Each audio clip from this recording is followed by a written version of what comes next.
may nawawala na naman. Nako po, ito na bang nangyayari ngayon sa administrasyon? 10 billion peto-teto-tet budget ng DA sa 2025. Nawawala daw sa BICAM. Nako po, kanino napunta yan? Nasaan? Ay, ito, nagkabukingan. Sino dapat ang sisihin dyan?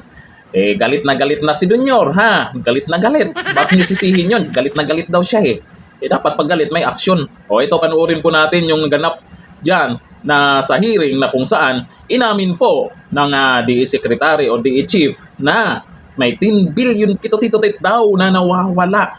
Sus, billion ang pinag-usapan dito. Nung nakaraan, puro kayo, impeachment, BP Sara, 125 million. Ngayon, billion-billion. Sa flood control, umabot na ng trilyon ang pinag-usapan. Dito dapat ang matutukan. Napakalaking halaga yan. Ito, panoorin natin.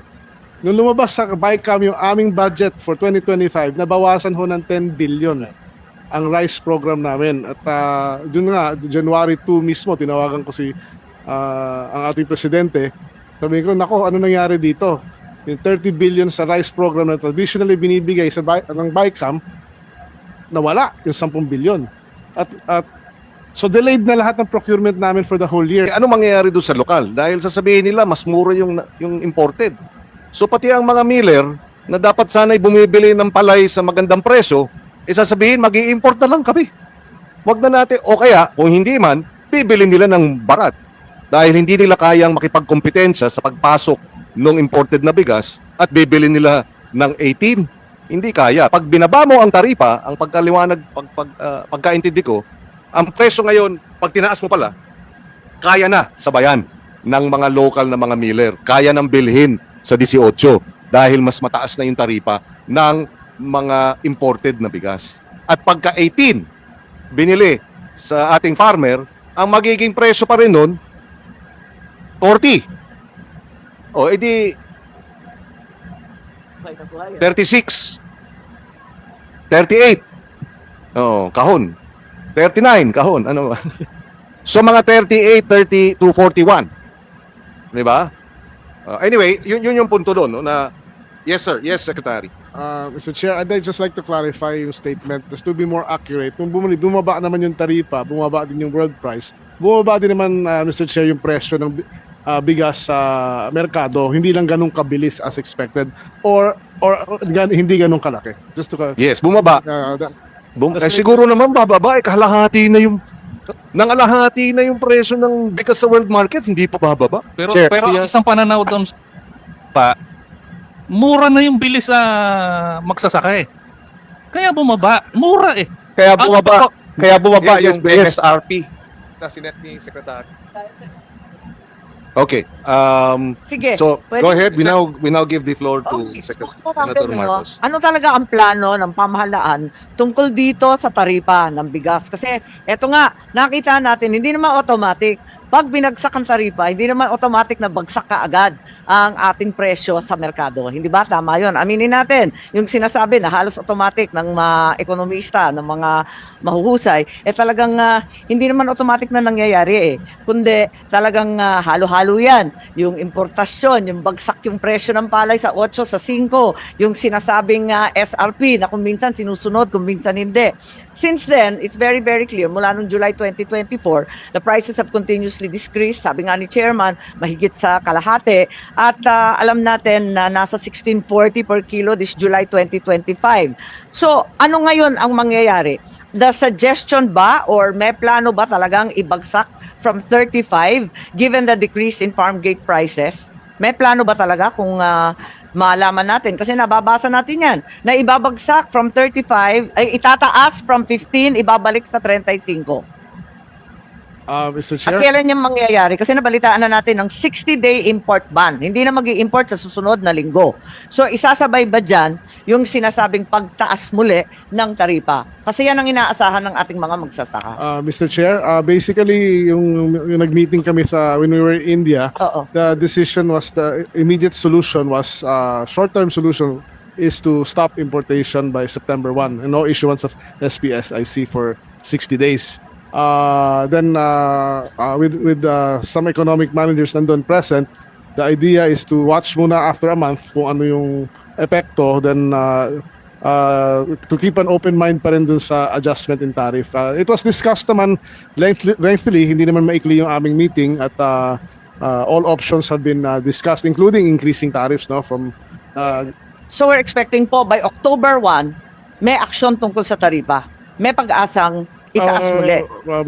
may decision siguro, or of course Decision I whether cannot, to- I cannot put words into Pero hindi the ba mouth of, hindi ba huli sa timing yan? hindi naman Mr. Chair. Kasi mag-aanihan na naman. Eto na naman tayo. Hindi, meron din option din na napag-usapan na dagdagan yung stoppage. I-extend. Maybe longer yung stoppage. Longer than 60. Yes. You're saying. So Yes. take it all the way up to December. Maybe 90, maybe Up to 100, 90. or again announce another stoppage before next harvest season. Hindi, gusto ko lang tanungin kasi, magkano ba talaga ang collection ng rice tariff sa taong ito na 15% lamang? Magkano ang collection ngayon? My understanding is from 2024 when it was Ah. imposed until today, about 25 billion has not been collected. Tama. Pero ngayon, yung pinagsak sa 15, magkano na? Magkano? Hindi namin, Mr. Chair, hindi kami sure sa O parang nahuhuli eh. Nahuhuli. Pero Oh. Nandito at More or less. More or less. 10 billion. may Hindi, As of representative June, 10 billion. with the permission of Senator Ay, Marcos. eh. May andito ata ang DOF. Do we have representatives from the DOF? It's about 9. O 9 eh. Wala. Ayon, can you please come to the mic so that introduce yourself, ma'am? 10 billion.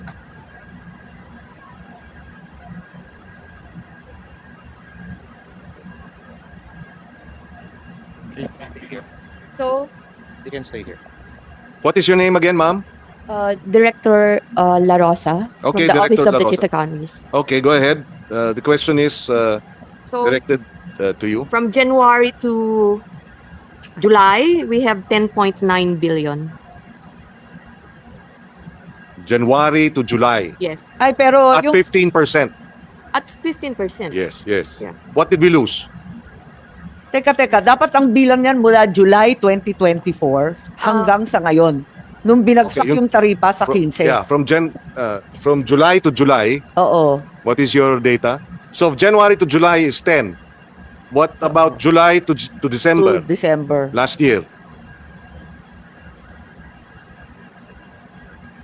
At the lower tariff. Siguro, kahit wala tayong klarong numero, ang klaro, tapos ito sa mandated na 30 billion para sa RCEF. Yan ang maliwanag, di po ba? Talagang kakapusin. Dahil may 30 billion tayo na mandated na ipapasok sa RCEF na inaasahan ng magsasaka na tulong sa binhi, sa mga makinarya, sa kung ano-anong abono na hindi dumarating. Abay, kung 30 billion yan, sabihin na natin, optimistically, na nasa, ang pagkaalam natin, 9 billion eh. Ako, ang pagkaalam ko kasi. Chair, Yeah. bali 16 billion Anong ang nawala mangyayari? last year. Yes? 16 billion ang nawala last year. Okay. 16 billion. Please address the chair before we Yes speak. po. No? Yeah. Before that, you have the Mr. figure Chair, we have 21.6 billion. total Yes. So from July to collected July. from July 2024 to July 2025. Yes. Again, 20. 21.6. So you lost 20% of that. How much is that? Yeah. But Mr. Chair, kasi kapag bumababa din yung taripa, Tumataas. di ba may tumataas din yung demand? May Hindi. Demand for dami din import. sa demand. Yun. Oo. Pero ang ibang Oo. usapan yan, eto na naman tayo sa mga ekonomista na hindi naman nangyayari sa totoong buhay. Nag-branch okay. lang sila eh. Pero ang maliwanag, sabihin na natin 21.6 billion na nakolekta, naghahanap tayo ngayon ng kulang ng 8.4 billion. Tama po ba? Saan manggagaling yan?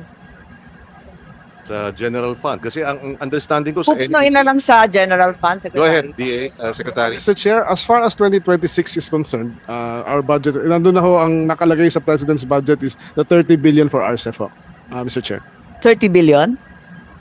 So, nalilito kasi ako sa inyo eh. Kasi kung minsan minimix ninyo yung RCEF at saka yung regular rice program, national rice program. Klaro ba yan sa line item? Yes, very clear, Mr. Chair, sa line. I was actually very happy na nakita ko yung lumabas. So how much is there? 30 billion under 30 mismo. So you're assuming zero collections? RCEF. Palala naman ang Hindi naman- palala to. Hindi, ibig sabihin, Ibig sabihin wala na yung tariff ni 15%. Patay tayo nito, boss. like 2025 gaan namin, ang under RCEF, Mr. Chair, was only 10 billion. So yun lang yung Ah. guaranteed makukuha namin. Tapos, Hindi kasi yun lang yung balance, di ba? Yun yung Oo. cushion. Pero- Ang mahirap ngayon, kung nasa budget, parang masamang balita. Happy kayo, pero hindi kami happy. Paano ibig sabihin, Well, magsisiro taripa na tayo? Kaya tayo. well, Mr. Chair, hindi naman siguro. 30 billion aasahan na lang sa GAA? Tama ka ba yan? I'll ask my USEC to Saan ko, reply. oo nga, hindi na kukunin dun sa taripa? Yeah. Actually po, yung 2026 natin, ang appropriations cover natin na propose at inapprove naman ng President is 30 billion in accordance with the law. Yung 30 billion ho na yun, kukunin pa rin ho yun doon sa taripa. Doon pa rin ho sa taripa yun kukunin. Hindi Yung 30 ganun yun. billion. Earmark yun sa batas. Hindi Opo. sa GAA. Opo, Pero pero nilito ninyo kami. Huwag kang ganyan. In other words, ganyan. 20 billion na sinasabing for the RCEP is still to be secured. secured still- by the GAA po. Well, it meron will pa be rin ako. funded by the collection still. Nasa, And so far, your collection is only 10 billion. yes. So meron ka pang kinakailangan kolektahin 20 billion between now and December to be able to fund that. Unless you want to fund it continuing appropriations Yusek? next year. You Ang said nandun the po. GAA doesn't work that way. Naka-earmark yan Opo. sa standalone bill. Opo, tama. Hindi yan manggagaling sa general fund. Yung GAA general fund, ginugulo mo yung usapan. Opo. Walang ganyanan. Kasi Hindi po. kapag yung sinabi na yung buong 30 billion manggagaling sa budget, ibig sabihin, zero tariff, papasok lahat ng imported rice na wala ng taripa, miski 15%, wala na talagang magpapakamatay na lahat ng mga magsasaka niyan. Huwag naman kayong ganyan. Biglang nagising ako eh. Secretary, go ahead. Mr. Chair, actually, I think that is there at the 30 billion because the agreement during the time that the new RTL law was previously amended, the economic managers also promised na kung ano man kakulangan ng 30 billion sa koleksyon ay pupunuin ng ating DOF and Treasury ng National Fund. So I think that is the Yes, basic. Secretary, I was privy to that conversation between Secretary Recto as well as Senator Cynthia Villar. However, yung pupunuin, hindi namang ibig sabihin yung buong buo na zero yung koleksyon at zero yung tariff. Nagulat naman ako dun sa 30. Siguro naman kahit 20, 15, maniniwala po ako. Pero kapag 30 bilyon ang manggagaling sa GAA, ang duda ko, may plano pa kayo mag-zero tariff? Katakot naman ito. Definitely, Mr. Chair, walang planong ganun. Okay. Thank you for the clarification. Gusto ko lang sabihin rin, yung budget na national of malayo tayo sa RCEP na nakakanervyos. The budget for the National Rice Program has doubled from 15.774 billion in 2022, if you recall, and then naging 30.2 noong 2023. At ngayon, sa 2024, 30.89. Nagdoble na siya under the present administration. And 21 sa 2025, di ba? 22 basically. So despite the increase in funding, the rice output has actually declined. Yun ang tinatanong ko. Halos doble ang binibigay ng Pangulo sa DA. Bakit? Yung rice output natin nagmula sa 19.76 million metric tons noong 2022. Bakit? Naging 19 million metric tons. Lumiit pa ng halos 10%. Mr. Chair, unfortunately, that is the data is correct, no? At well, I can attribute that to El Nino and La Nina next year. Ang sama talaga ng production natin eh. But actually, if you for this year, mukhang babawi naman tayo at maganda yung ating output this year, better than even 2023. So what's your projected harvest, Apo Secretary, 2020? 20.450 million metric tons. Yes. Okay. How much? Sorry again. 20.450 million metric tons. No? So 20.450, yeah. From 2023, 20.06 if I recall it. so kasali na ito yung September, October, yung papasok na ani. Yes, So ito yung projected ninyo. yes.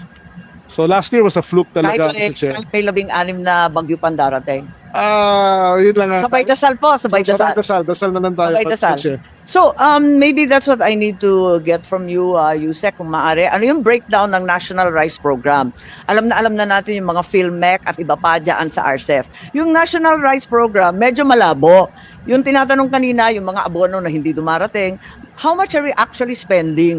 Yung ano yung breakdown sa abono? Yung fuel subsidies na kahit kailan di dumarating naman. Yung mga binhi na pinag-aawayan kasi iba-iba kung bakit naman iba-iba yung binibigay kaya hindi mabenta at yung iba pang mga input. Pwede bang bilangin yan? Magkano ba talaga breakdown yan? Will provide po, Mr. Chair, Madam Senator. Hindi ba pwedeng i-provide ngayon pagkat yun talaga yung interest namin. Akala ko yan Yes, ang sir. ipapakita ninyo Majority, dito. ma'am, yes, sir. Mr. Chair, majority of the budget for the NRP is seeds and fertilizer. Nag-increase po dramatically yung provide na. Pero anong seed na naman yan? For national rice is hybrid po kasi. Oo nga, pero yung hybrid ninyo, assorted. Hindi pwede yung ganun. Kasi hilong-hilo na nung governor ako, iba-iba yung binibigay ninyo, lahat ng bukid, iba, hindi magkasundo, hindi mabenta ng maayos. Ma'am, nung pumasok po kami ni SEC, Mr. Chair. Anong binhi yun? Pwede bang liwanagin kung talagang industrial standard yan? Yes, ma'am, pumapasa naman lahat sila sa NSIC and then. Oo nga, pero yung before- binibili ng komersyal, para may pag-asa naman benta. Yes, ma'am po. Lahat naman po, based on the criteria, hindi po pwedeng bumili na hindi pumasa sa NSIC requirement, naka-register siya. And minimum Kasi yan rin ang rinereklamo ng mga restaurant, di ba? Na hindi pare-pareho, na hindi 666, di ba? Kung ano-anong binibigay ninyong binhi. Kaya gusto namin malaman, maski yung breakdown ng binhi. At kailan ba ibibigay? Kasi katulad ng abono, ngayon, late na late. Ayan, walang na-deliver. So, anong mangyayari niyan? Darating yung mga abono, katulad ng binhi, pagkatapos ng taniman, pagkatapos ng ani pa nga, kung minsan. Pagkatapos noon, ibebenta na lang ng mga farmer dahil hindi na magamit eh. Ano ang ginagawa ng DA para matiyak? Kasi recurring yan na reklamo na delayed. Go ahead. Well, yung sa delay, sa tungkol sa delay, no, there's two types of delay nangyari this year. Sorry, I'll be very frank na lang. Ano? Well, one major problem we had is, nung lumabas yung 2025 budget namin, Mr. Chair, nabawasan ng 10 billion. Nung lumabas sa BICAM yung aming budget for 2025, nabawasan ho ng 10 billion ang rice program namin. At yun nga, January 2 mismo, tinawagan ko ang ating presidente. Sabi ko, nako, ano nangyari dito?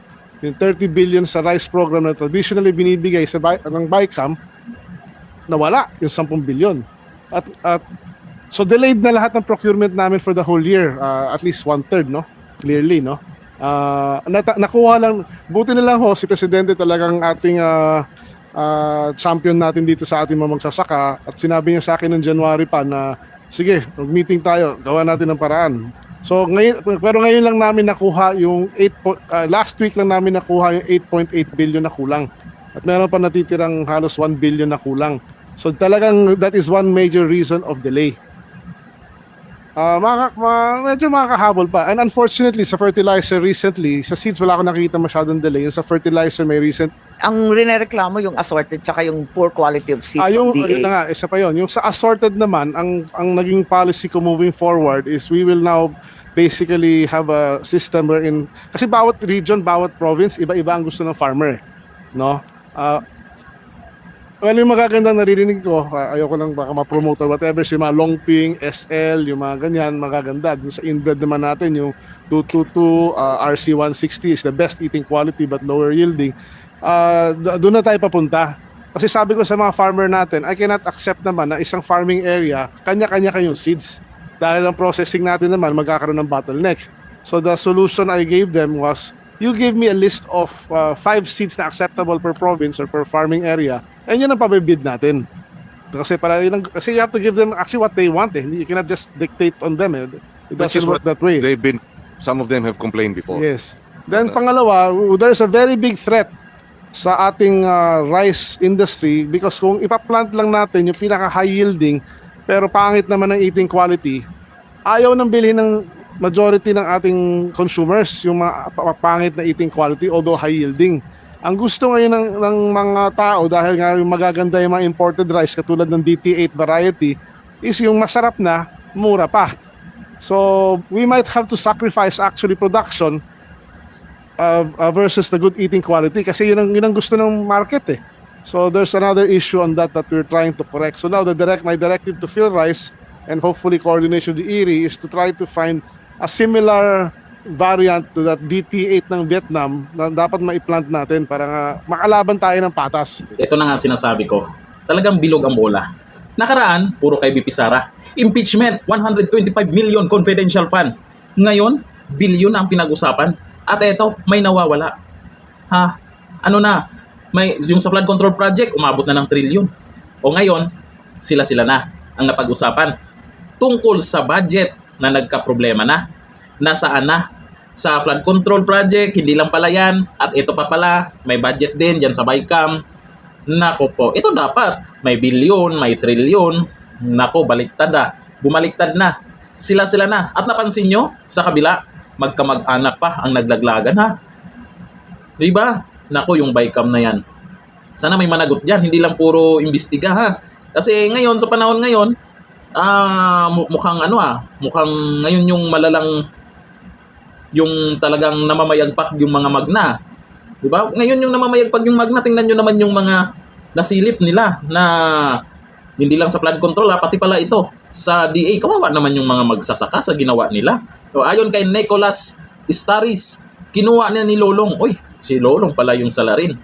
10 billion ang budget ng DA. Kaya tingnan mo, lumalaki ang tiyan niya ngayon. Si Lolong. Sino ba yung si Lolong? Alam nyo ba? Ay, comment tayo dyan kung kilala nyo ha. Sabi ni KG Node, napaka-simple ng solusyon sa lahat ng nangyari dyan. Tanggalin nyo si Martin. Pagtanggalin ba, ay pwedeng magbago. Wag muna. May investigasyon pa. Baka naman malay natin, may alam si Martin na pwedeng ibunyag niya. Baka malinis siya. Diba? Sabi ni Jonathan Miranda, grabe kakurap ng gobyernong to. Ngayon lang yan Ngayon lang natin na saksihan yung mga ganyang nangyari. At hindi po natin masasabing fake news yan. Kaya may mga ebidensya talaga sila. At sila mismo ang umami na. Sabi ni Jamjam Alvarez, kalukuhan nyo, di na kayo naawa sa aming mga magsasaka. Yun talaga ang unang maapektuhan dito sa balitang to. At resulta ng hearing nila, 10 billion. Malaking tulong po yan sa magsasaka kung ano yung paggagastusan nila dyan. Pwedeng mga yung abono, tulong sa libreng abono, sa mga gamit, at kung ano pa. Sabi ni Randy Mismanos, bagong Pilipinas. Eto na nga, yung bagong Pilipinas. Sabi ni Christian, wala na talaga pag-asa ang admin na ito. Puro korupsyon at pinabayaan ang mga mamayan. Baka meron ng pag-asa. Galit na yung Pangulo, di ba? Sabi ni Anyer, nawala tapos now lang sinabi na booking na. Bakit ngayon lang nila 2025 budget pa yan ha? Pero ngayon pa sila nag-aaminan. Laglagan. Alam nyo kasi, pagdating sa ganyan, maraming kumita at mayroong hindi kumita, magsasalita talaga yan. Laglagan kasi hindi pantay-pantay yung kita nila. May kumita, mayroong hindi. Doon sa mga naganap na anomalya, kung ano man yung diskarte nila. At pag naimbestigahan, meron at mayroong magsasalita dyan. Sabi ni Gadin Siubalito, grabe na ito talagang BBM, dapat may managot na ito. Ang tanong, mayroon nga ba? Ito, sabi ni Mark Padalapat, sabi niya ha, BBM pa more. Ayan, BBM pa more, dami na budol. Nako, abangan pa natin yung mga susunod na ibubuking nila dyan. Ang kaabang-abang, etong Blue Ribbon Committee ni Senador Marcoleta. Ang daming mga magna. Hanggang dito na lang, thank you.